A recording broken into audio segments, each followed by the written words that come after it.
Welcome to episode 3 of the Cult of Dangerous ASMR podcast. I am, of course, Steven, aka Moviebuff 3000, and over here we got Boggle. Hello. And of course, we got a very special guest today. I promised him I'd have him on the show if we ever talk about this. Here he is today, Grandpa. Hello, I'm joining you from the Emerald Isles under a pearl moon. I don't know what that means. He's Irish, though, so that should make sense to some people. It's the middle of the night because you called me in here at 2 a.m., Stephen. You agreed to this. I did.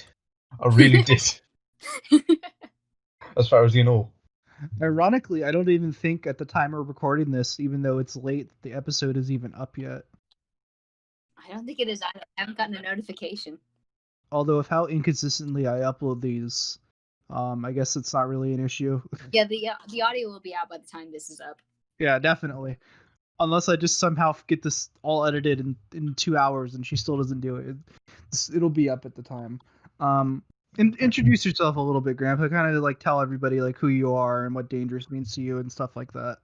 Well, I myself am a young man at 22, stereotypically Irish, as you can imagine, and I first stumbled upon her series with the Lonely Lamia and fell into her Discord server after following the Giantess series. So here I am. I quite enjoy her content. It helps lull me to sleep on the cold nights of Ireland. So that's basically all you need to know for the moment. The Saved by Giantess episodes being the thing that got Grandpa to come here.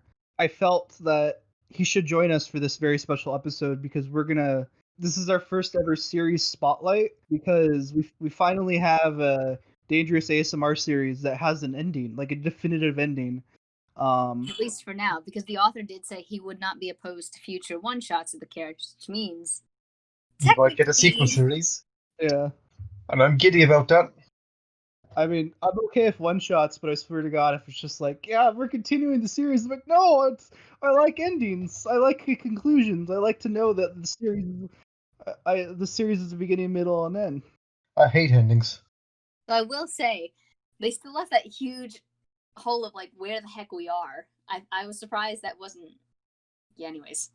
Sure, Boggle, I'm just happy my theory was never proven because I was going to have a meltdown if it did. True. Yeah. Well, we'll get into that later. I still want to know what planet we're on. I still want to know like how advanced everyone is because they seem to have guns. I'm going to say Renaissance. They seem. They just say shoot. They don't specify. It could be bows. It clearly sounded like a cannon. Explosion sounds. It sounded like bullets. It sounded like gunfire. They made cannons before they had guns. It didn't sound like cannon. Well, I mean, very well they did, but this is where the MA's coming in, boys. But yeah, they had cannons in the late Renaissance. I'm going to say they're around the 15th century tech-wise. 15th, 14th century. I don't know. I actually haven't taken the time to speculate the time, so. I was gonna say your guess is as good as mine. Yeah, we're not gonna go over episode by episode. We're just gonna have 2 separate discussions of the series. One for a non-spoiler, more just kind of like general thoughts, and then a spoiler discussion, which we'll get into more details and stuff and talk about I just did air quotes, even though nobody can see them, the ending of the series. But of course, we'll also do the other dangerous audio that came out this week, which is Cuddled by the Countess, which was not necessarily a surprise because me and Boggle have known about a possible vampire episode for like weeks now. So I was like really happy when it came out. I was like, yes, finally, new vampire stuff. But before we get into the discussion, Boggle, I believe you were going to pimp out Dangerous as shit today. Sounds about right. So we've already sort of alluded to it, but yes, first and foremost is her Discord server where you can just hang out with other fans and even Dangerous herself because she comes every Saturday night / Monday or Sunday morning. Then she also has a Patreon, which even though of course it's not necessary to support, you absolutely should because you get a lot of extra content there, including like not safe for work stuff and the Wednesday upload. It's just silliness and sometimes other bonuses too, whatever she feels like. Her Twitter, which most importantly at the moment has a link to her, I believe it was Redbubble account, where she's actually now selling her own merch, which is also definitely worth a look, especially because at least for this month, half the proceeds will go to the NAACP. So it's not only are you getting like cool merch and getting to support her, but you're also supporting a good cause. So all of it is definitely worth checking out.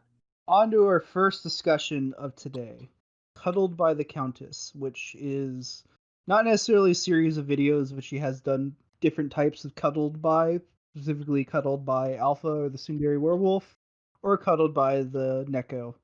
And I guess there's kind of a cuddle episode hidden within the Saved by the Giantess series too. Like episode Number 4. number 4. Okay, yeah, I was gonna say 5 for some reason, but yeah. What did you guys think about this episode? Well, I personally am not a big fan of the whole horrific bloodsucker myself. I have to admit that, pun fully intended, I am a sucker for lady vampires, so I did greatly enjoy the audio because for half of it was just the fun of seeing the Countess again after quite a while, and the others, even though the cuddle video, it was a standalone rather than part of the overarching series from which the Countess originates, it was still quite the sweet little audio. Because yes, granted, you could debate her intentions, her character, her personality, etc., but it was such a nice, relaxing little video as it was intended to be, and it was just, it's that perfect mix of nostalgia and soothingness, because the entire audio actually is whispered. Like, it's not even just soft spoken; it's completely whispered, which was actually very nice. Like, I wasn't expecting it. Well, I enjoyed it because it wasn't necessarily that I've fallen asleep to it, but I just like listening to hear the softer side of the Countess. Even if, again, you could debate how genuine it is, it was still a very comforting audio nonetheless. And at least for the author and me, there was a little bit of backstory in it that, whether or not it is canon, that's up to Dangerous to decide. It was still interesting to hear, and I was like, now I want nothing more than more of her character. Just I want to see the story again. So I did greatly enjoy it, even though I will agree with Grandpa. She's not exactly the perfect character, but I think that's part of her charm, is that she is still so unlikable in some ways. She's not completely sympathetic, and I think even though that can frustrate some listeners, it intrigues others. So I personally hold a much different stance on that audio than you. I liked it, but not for the reasons you did, because I was very unnerved throughout the whole audio, because you have her threatening to mind control you and then backing down because yes, she's interested in you, right? But I've got to say, there's connotations that I don't like, because the last time she broke mind control, so to speak, over you was so she could hear you screaming as you were being drunk from. So the moment I heard that, I basically flipped the switch in the back of my mind, and I was screaming, "Okay, this is it. She's going to drink me." True. I have to admit, me again being weak for vampire women, that thought didn't even occur to me. Because again, like, you obviously can debate how genuine her feelings are, but because like Grandpa said, she does say, "Oh, I'm not going to put you under my thrall because I want to see the real you rather than mind control you." And I was like, okay, wholesome, gentle, caring line, yes. But my paranoia is more like, does she really mean this? Is she really turning over a new leaf, or is this a trick? But I will say, I actually had never considered what Grandpa was saying, which is actually very true. Like, that's definitely an insight I did not have. I mean, I think she's just developing Lima syndrome. I still have Speak of the yet to devil, finish. lads. Was that? Speak of the devil. It was just posted. I was just posting. That's funny. I personally don't have like the biggest like attachment and knowledge of this character. I've only listened to about half of the Vampire series, and just the episodes of the crossover that involve the Tsundere Werewolf. So like I'm like Boggle, where I really do like vampire stuff, and so like Vampire Girl, like I'm a sucker for like a vampire ASMR audio roleplay. But just kind of seeing what I've seen from the Countess and knowing what I thought about her, this to me, even though this was more classic ASMR type of audio, this one wasn't really like doing it for me in the relaxation department, because I just do not trust the Countess at all. Like, even when she's like, "Hey, like, I don't want to drink you," the whole time I'm like, okay, you're just trying to play into my insecurities, and you're just gonna sink your teeth into me by the end of this. I can tell. That feels like a lot of Dangerous characters, where the gentle ones will say, "Hey, I'm not going to hurt you," but because of what all the other ones have done to us, I'm like, I don't know if I trust you. Yeah, it's just kind of like the lonely Lamia, how she's like all like very loving towards you, but she is basically crushing you every second of your life just because she won't let you go, and she threatened to meet you multiple times. I'm okay with that because at least that's like a display of emotion. With the Countess, I'm getting I don't know how to describe it. The cold shoulder constantly, and I don't want to be there, but you're keeping me here. Why are you keeping me here if you don't want me here and just want to drink from me? I think that's what makes the other like cuddle audios better. Like the Sundari werewolf, you very much are like a part of her like pack, and like even at that point, even though that was before she said it, you can tell she very much loves you. And then of course the adorable little Neko, who all she wants to do is just sleep with you in her bed in the bed all day. It's very adorable, and so I'm thinking this more in terms of relaxation than like writing wise. So like looking at this from like a relaxing audio, like I'm with a character that very much I don't feel safe with in general. So even when she's like, "No, it's okay. Like I'm not gonna mind control you." She even opens with like, "Hey, come cuddle with me." That's not a request, and you're like, "Oh God, it's scary from the get go." I mean, I got no problem with being like brutally murdered or maimed, but you gotta tell me like you can't play around with that. You either gotta do it or you gotta not do it. Like, don't screw around with me for half an hour. Like, yeah, because like I got better things to be doing either outside with my family or down there in hell. You know what I mean? So make up your mind. I find it funny all three of us have different perspectives on what we like from Dangerous, so all three of us have such different takes of this audio.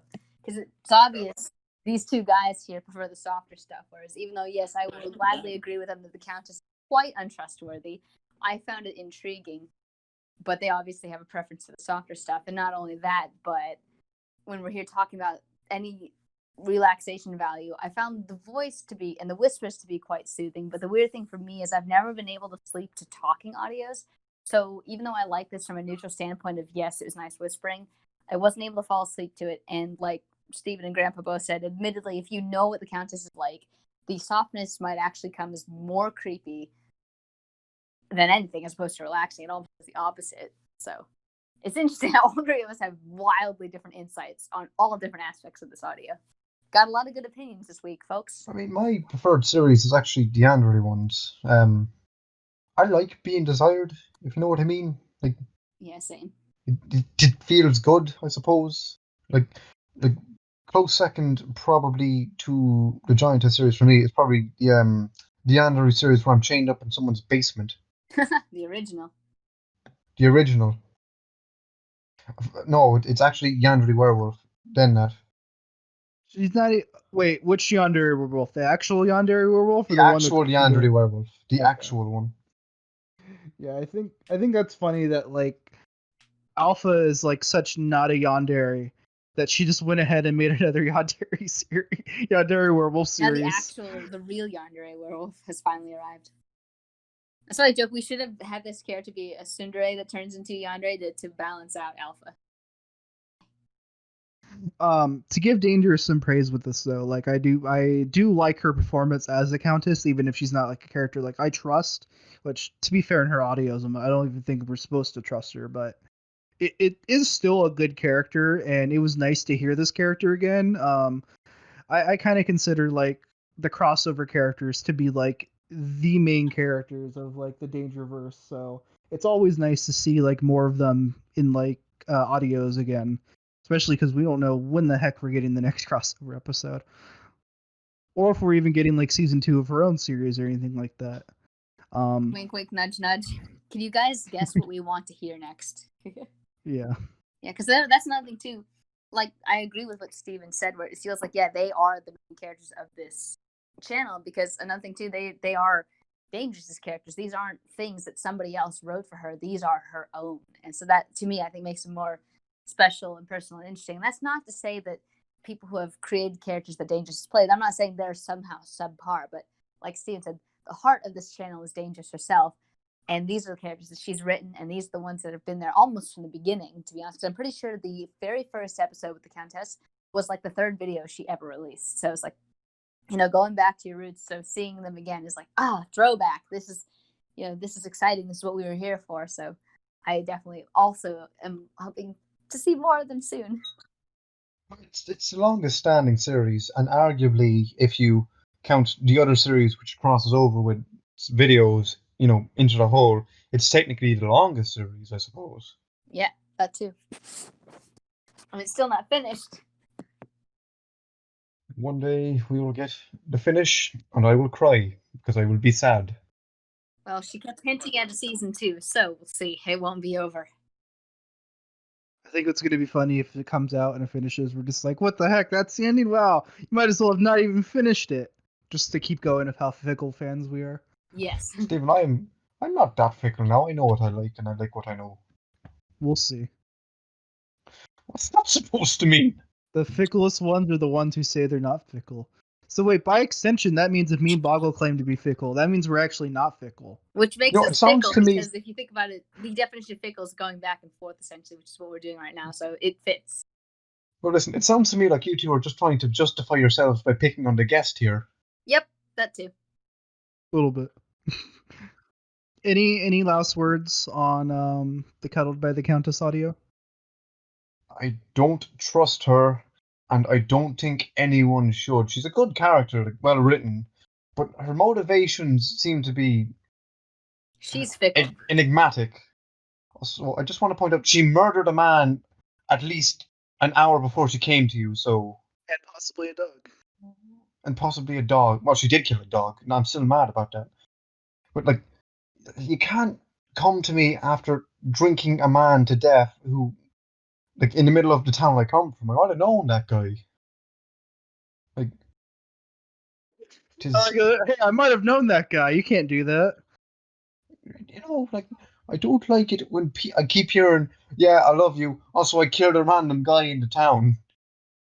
You know what I mean? Oh, you're a Yandere fan, man. That's all they do. Yeah, but, like, they kill people because they love you and they want to keep you with them forever. She kills people because she sees you as an object and wants to keep you as a blood bag. And a girl's gotta eat. I suppose, but just don't tell me that, man. The moral quandary this character raises is phenomenal. This is proof of Dangerous' good writing. The fact that this is a fictional character, we were getting really into the debate about her.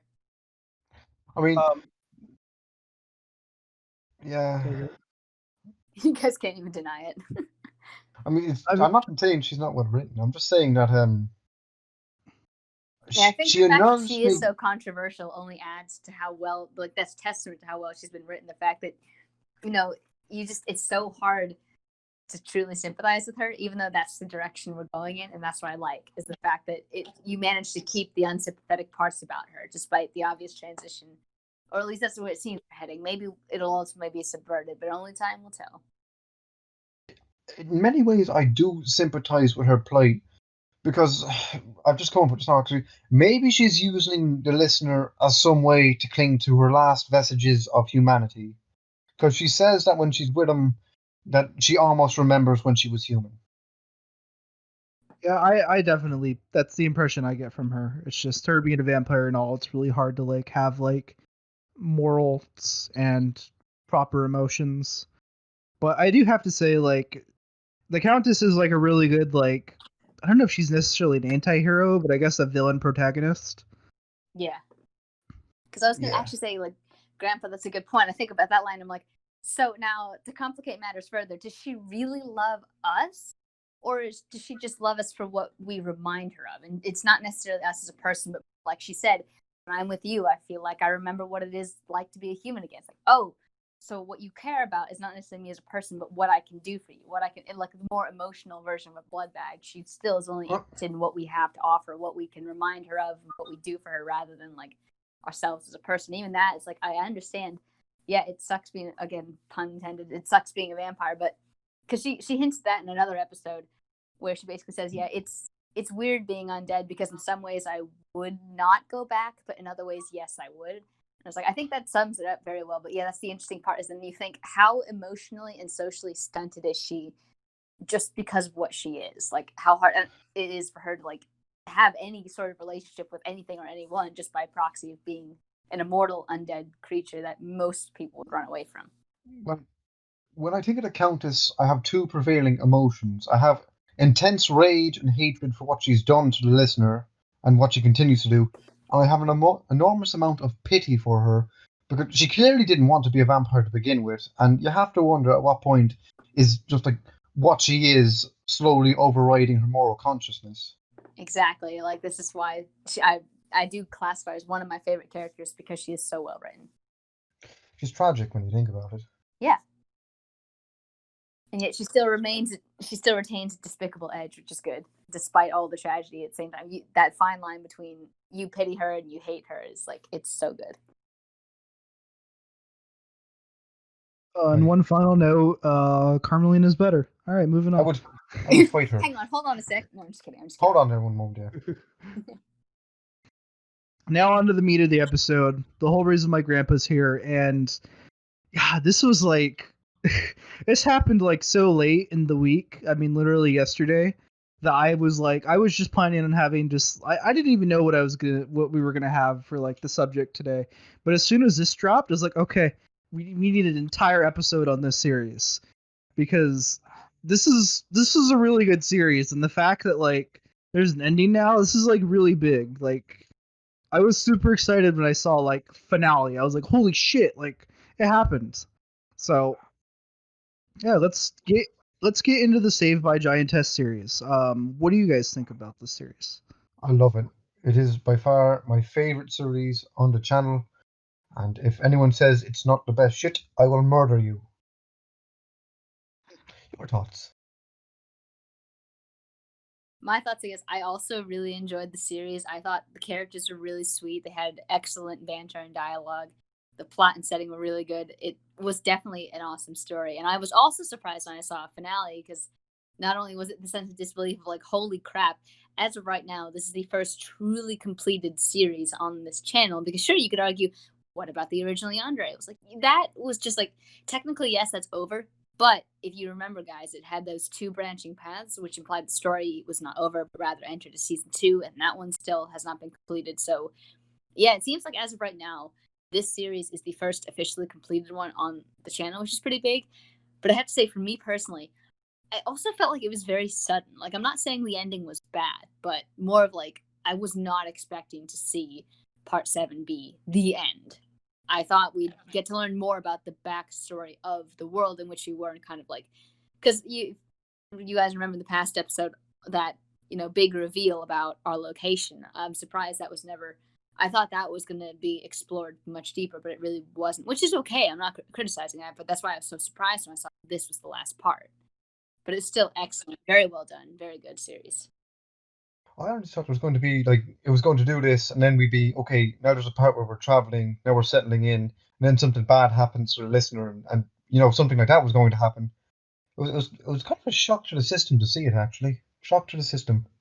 Yeah, to get in really quick, like this definitely is one of my favorite series. Like, even from the beginning, like I was like, this is really sweet. Like, you got these two like wonderful giant sisters, and then the twist in episode 3, and just like I was like, every episode of this series I was hooked. What's funny is, like, as much as I like the episode we were cuddling with Freya, I was kind of like, no pausing, keep going with the story. I want more. I want more I want more of like, not just necessarily world building, but like to like know, like, I want the plot to progress.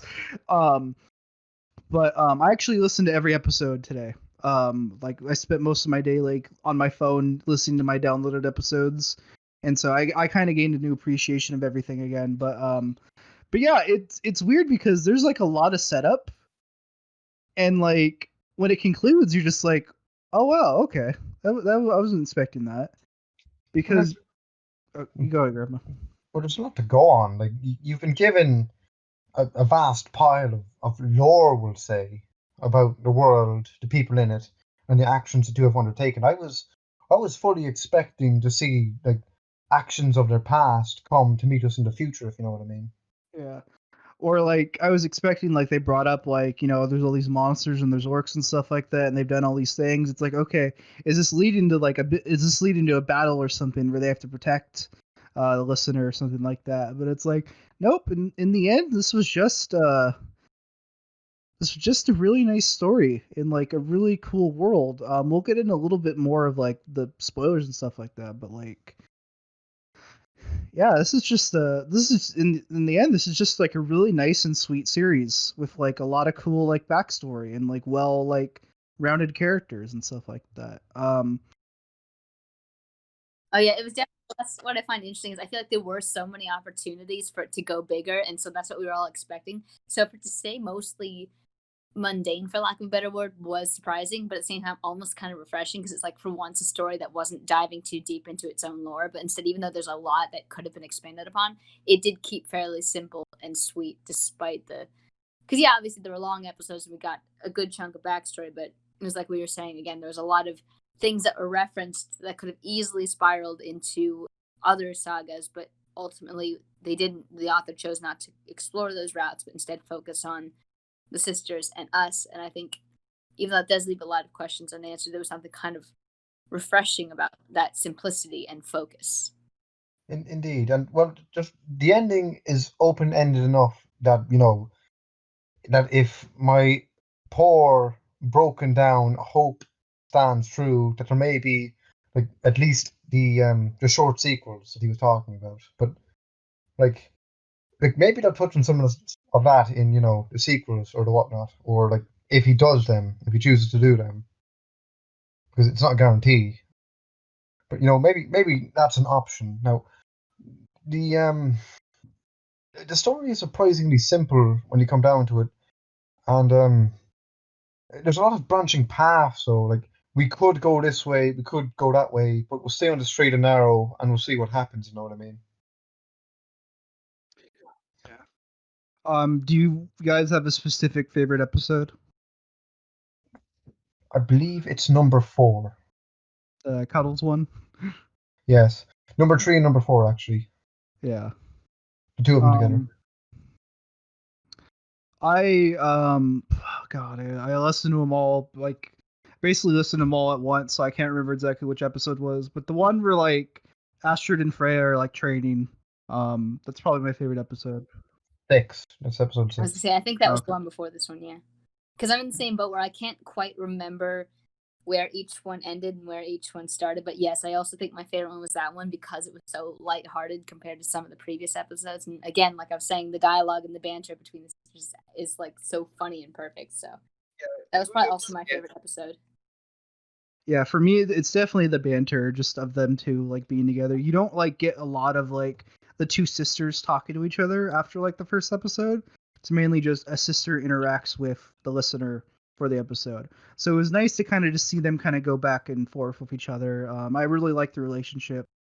And so it was a lot of like funny and cute moments, and then at the end it like got very heartwarming. And like as much as I like the dark stuff with Dangerous, like uh I'm a sucker for the more lighthearted stuff.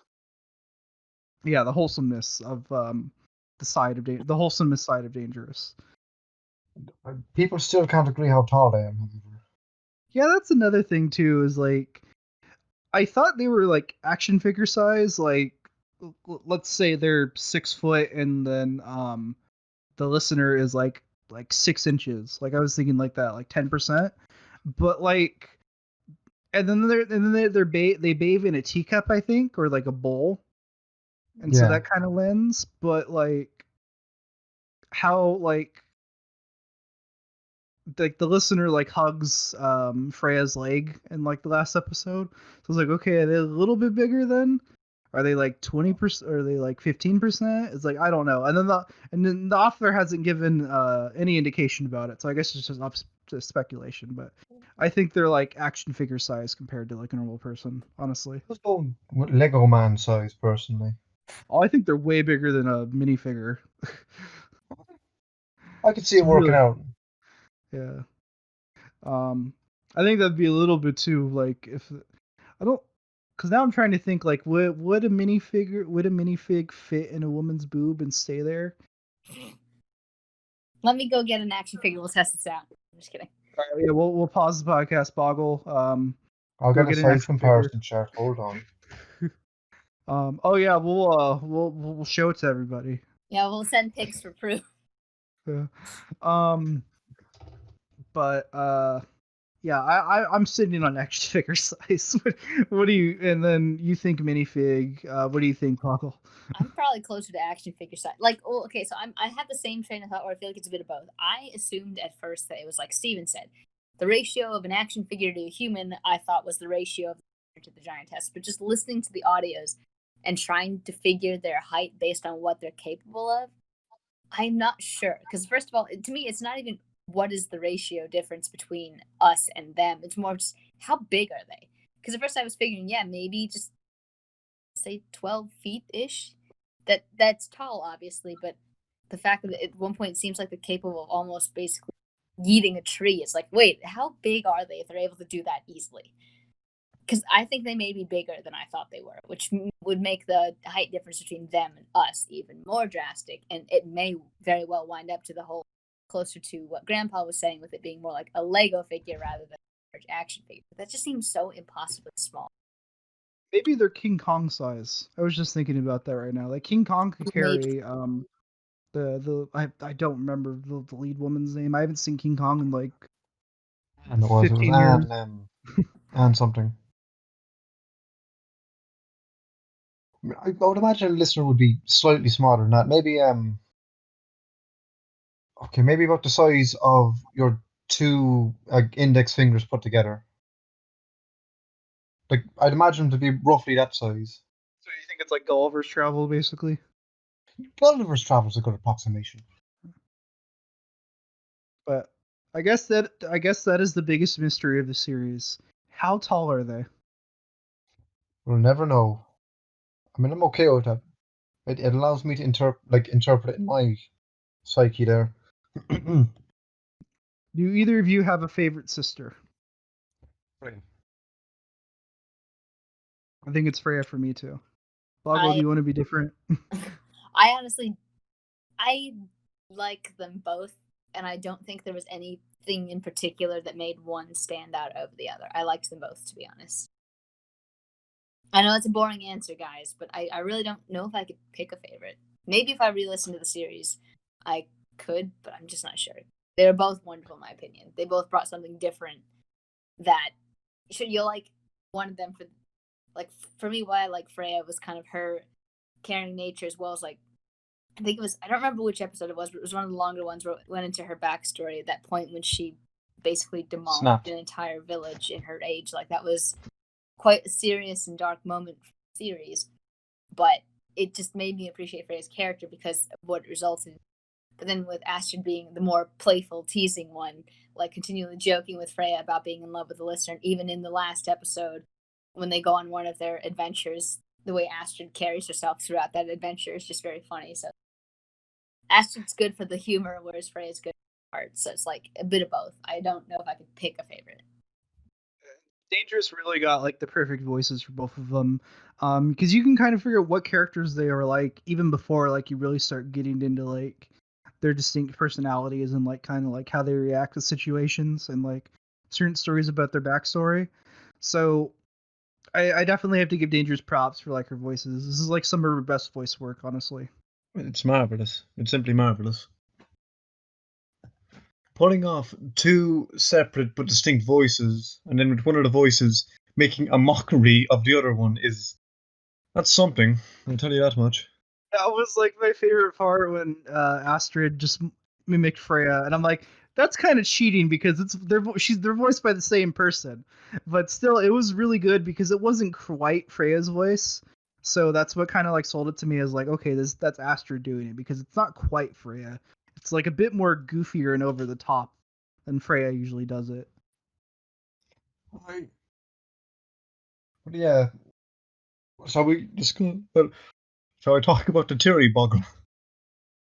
About the what? Oh yeah. The cursed Terry. All right, we're going into spoilers now. So yeah, if you haven't seen the series yet, we all recommend it. This is one of Dangerous' best series, and yeah, honestly, everyone loves the series. Yeah. Oh, it's marvelous. It's 7 episodes long. There's 2 episodes that are longer than 20 minutes, one of which is like 34 minutes, but like you can get this done in like 2 hours, possibly less. I'm terrible at math. Don't use my math. You can definitely get it done in less than 5 hours if you listen to it. Listen to it on double speed. No, I'm just kidding. Just listen to it when you're trying to sleep. That's what I do. And then you'll fall asleep halfway during it. Well, listen, I make it to about episode 3 or 4, and then I conk out, okay? Yep, that's what one of my friends did. She said, yeah, I was looking for a video of Dangerous that would be kind of like, soothing. And I was like, oh, this series might be good for you. She said, yeah, I fell asleep in the middle of the 3rd episode. I don't remember what happened. All right, but Grandpa, we're in the safe spoiler area. I'm going to give you guys another 5 seconds. If you're not out of here, then I'm going to throw out a big spoiler because you guys should have left by now. All right, so 1, 2, 3, 4, 5. They all died. All right, Grandpa, go. Okay, so in the 3rd episode, you get a massive spoiler that the world the listener finds themselves in is not Earth, and you've somehow been magically transported to a different plane of existence. I wish they'd explain that more, but okay, we're done with that. Listen, I play D&D. That's the best way I can describe it as. I would say it's less of a plane of existence, and they don't really explain. Like, it could just be another planet. It could be like another like universe, or it could just be you like you said, you go to another plane of existence. Because even in the kind of going off D&D in the tabletop game Pathfinder, it takes place in the universe. Like, there is a story where you can go to Earth and save Anastasia from Rasputin. That's a story for another time. But yeah, you could just be on another planet or just a different reality. The series never gives you an actual answer. And I feel like that would have been better than whatever answer they would have actually given us. Because, it's always nicer to speculate than to be told what's going on sometimes. Now, speaking of speculation, after part 3, me and Boggle had a wee bit of a discussion there about how the listener came to be in said place. And I derived the theory that one of the sisters, having previously met a sorcerer, probably Astrid, seeing Freya blue, made some sort of deal to cheer her up. And not knowing, that sorcerers are tricksy bastards, which he later told you, he caused the plane to crash. You know what's funny? With how the story ends, that doesn't necessarily mean that theory is impossible. Come on, man! I just spent the last 2 hours telling you I'm glad it wasn't true. You have to come down on me. Well, I don't know. It's still possible. Who knows? I don't think we'll ever know the answer unless FN, the writer of the series, is just he just went through a portal. He went through a black hole, and when he was going to Albuquerque, whoops. It's like, oh, okay, that was it. Listener is surprisingly resilient at not dying to things that should kill them. Is what I'll say. So yeah, definitely. There's something going on there in my book. Yeah. And what's funny, that kind of goes back to what we're saying with the ending, is you don't really find out any answers. It really doesn't. It was more set up just the series just seems to be less what's all this conflict, what's the big mystery about where they are and stuff like that, and just kind of seems to be more just background for this very nice romance story, honestly. With how the last episode ends. Freya finally admits her obvious love to the listener. The listener says it first, like a true gentleman. And you're like, yes, finally, the ship is complete. The ship is taken off. They docked, or I don't know what the official phrase is. Boggle knows more about shipping than I do. I said the ship has set sail because now it's canon. It's not glad just it happened, hoping. Honestly. It was pretty obvious, though, wasn't it? Yeah. In episode 6, I'm still not entirely sure what that whooshing sound was at the end. Was she throwing us up and down, or? I didn't even notice the whooshing sound, honestly. I don't remember that sound either. Am I just going crazy? Maybe. Maybe you were right, because it's been a little bit since I've listened to that episode, and that probably would not have been a detail I remembered, so maybe you're right and I just don't remember. Actually, I'm probably just crazy. Or that. I was never the most sane individual. Nobody who likes this stuff is, no offense. We're all I'm mad here. sane. Being sane is boring. But as someone who likes like more romance-based stuff, I'm a fucking hopeless romantic. Cut me some slack, Yeah. people. I mean, I liked it because it was kind of a break from the other stuff, and a lot of the other stuff about the places is pretty horror-filled. Let's be real here. Yeah. It was nice to have a story that just, like we keep saying, this one has a conclusion, but we finally have a story where the romance arc has ended. Like, because even in Jekyll and Hyde, like, it's obviously the listener loves Angela and by extension Lola, but like that romance arc hasn't completed yet. And even like the Tsundere werewolf stuff, like she has said that she loves you, and I don't think the listener said I love you back yet. But since that story is still ongoing, we haven't like finished that like romance arc yet. So it's like a breath of fresh air that there's finally a character that says I love you, and the listener says I love you back, and we're together. So if you're ever in the need of, oh my god, nobody loves me, at least you know Freya does, and at least you know you can be with Freya. My God, I just realized how lonely that makes me sound. Yep. We're all lonely. Jesus That's Christ. why we came to this channel. I don't want to do Yes. this podcast anymore. It just reminds me how lonely I am. So we're all lonely deep down, lads. That's Time what to get ASMR is for. existential.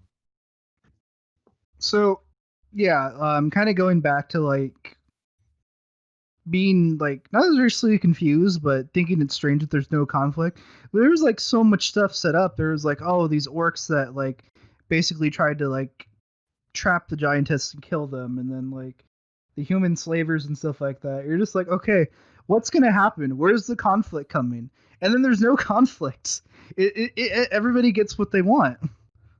I pray for a sequel one of these days. I need it. I'm Custom audio is for. Force the author to come back. I need to go to his house, chain him up, and get him right. Yep, and Dangerous has taught us how to do that. So like for me personally, I'm kind of happy this ended. Just not because like, oh, I don't want the series to go on anymore, but like I just kind of like how like we just got the happy ending, and these characters kind of go off into the sunset all happy now. I'm gonna live a nice and happy life. So I'm like, even though I'm wishing like, okay, like where's the big battle against the two giantess women protecting this little person? It's like, nope, we're just gonna live together and be happy. It's very rare at this day and age. I personally am kind of melancholy about the ending. Like, I'm glad that it happened. I'm glad that it ended on a high note, but it still ended, and I was never good with endings myself.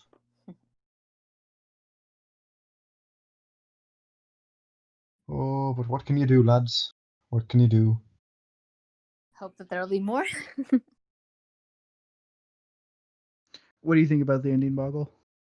I thought, well, essentially, I think all three of us have already said it very well, but basically, yeah, same thing. On the one hand, it felt very sudden, but on the other, it was so sweet that it's like really riding off in the sunset, where it's like, yeah, a lot of questions were unanswered, but in this particular case, I almost don't mind because it was just such a nice, complete ending. If there was like kind of like a sequel made, what would you guys want? Would you guys just want a one-off, just being like, "Hey, look, we're okay," or would you want like the mystery explained, or do you just kind of like, do you just want to hear the characters again, basically? I just want to hear the characters again.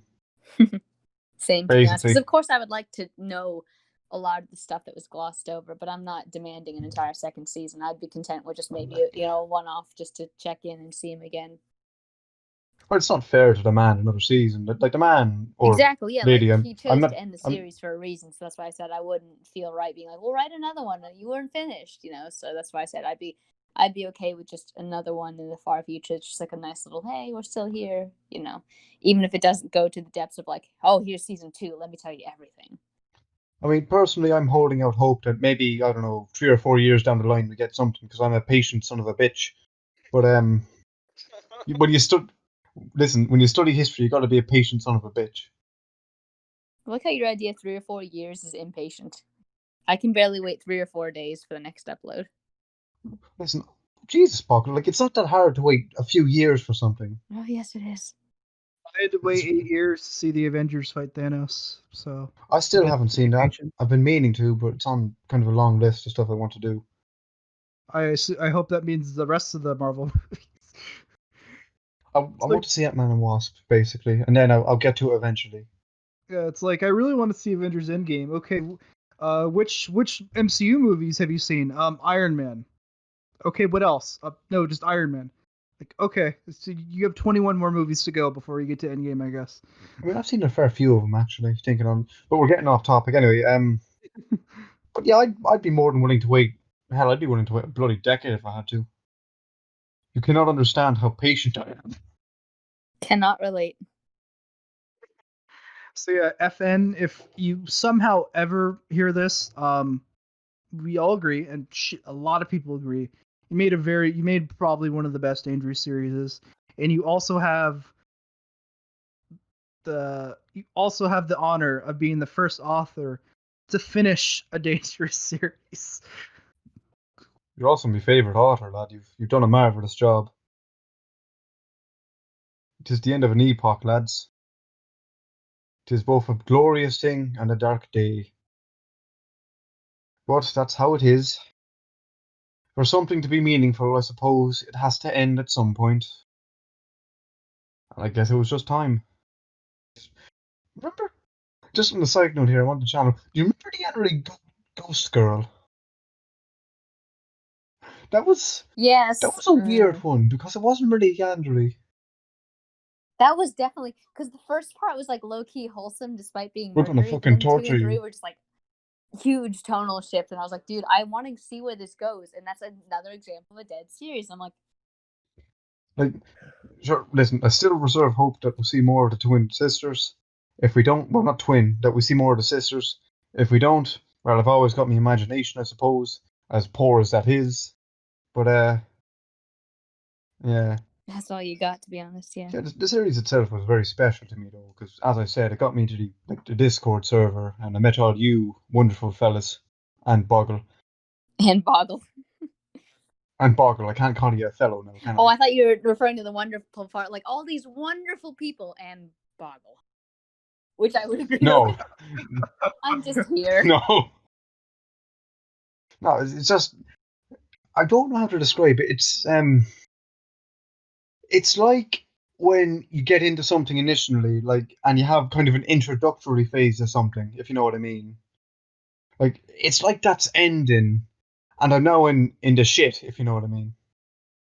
Probably feel this way when Jekyll and Hyde comes to an end. I highly doubt that's like I'm waist deep in it now. We only just entered 2. To be fair, I think with Jekyll and Hyde we are on season 2. That's what I just said. We only just started season 2. Oh, okay. I mean, Jekyll and Hyde's never going to end. That too, yeah. If it does, I'm going to have to show up here again and say, okay, I was wrong.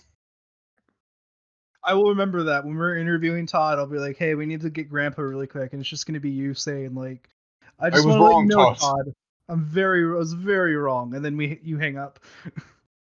The series, of course, you know, it has a special place in my heart, is what I'll say. As odd as that sounds for an audio series online, but you know, it came to me at a bad time in my life, and it helped me get through a lot of issues I was having, you know. Yeah, I get that. I was gonna say, yeah, actually, don't underestimate the power of fiction in stories, because you would think, yeah, it's weird to say that you've fallen in love with a freaking ASMR series on YouTube, but to be honest, that's more common than you think, because like you said, especially if you find it at a bad time in your life, it'll become imprinted in your memory as something good, and that'll only further your love for it, as again, just stories and characters being very powerful. Because, I mean, heck, our entire discourse over the Countess is fictional character who we haven't really seen much of in a while, and we're still thinking hard about who she is underneath, and it's really incredible. Yeah, that's part of why I like fandom, and everything about it is like, it's very encouraging to people who enjoy fictional worlds to know that actually it's a lot more impressive than you. So it makes perfect sense to absolutely get very attached to these characters and stories. If I may say, it feels kind of scary, actually, because it feels like I've lost one of the one of the things that was holding me up there, if you know what I mean. But I suppose I always have the audios to re-listen to. I mean, that happened to me when a certain character in Ruby died. Not only did it like kill me inside and make me depressed, it killed my interest in the series, and then the series just kept getting worse. So I was like, okay, cool. I'm glad I don't watch this anymore.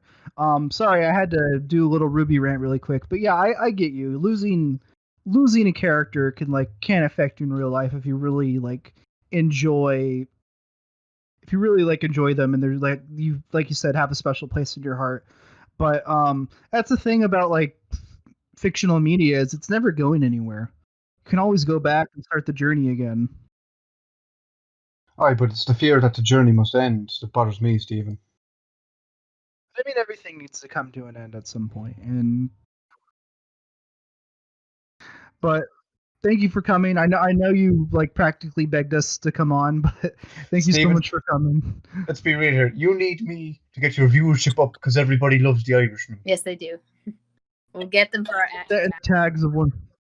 I will put that in the tag of one of the videos. I'll just put Irish, and then we'll just get 80,000 Irish people watching this random ass podcast. Whatever works. Yeah. If it works, it works. Exactly. It would be funny if this is the episode that hits big and everyone's like, "Yeah, when's Grandpa coming back on?" I'm like, "Oh, I don't know." And then you have to replace Stephen, me as the co-host with Grandpa. Sure, you can make it a trifecta.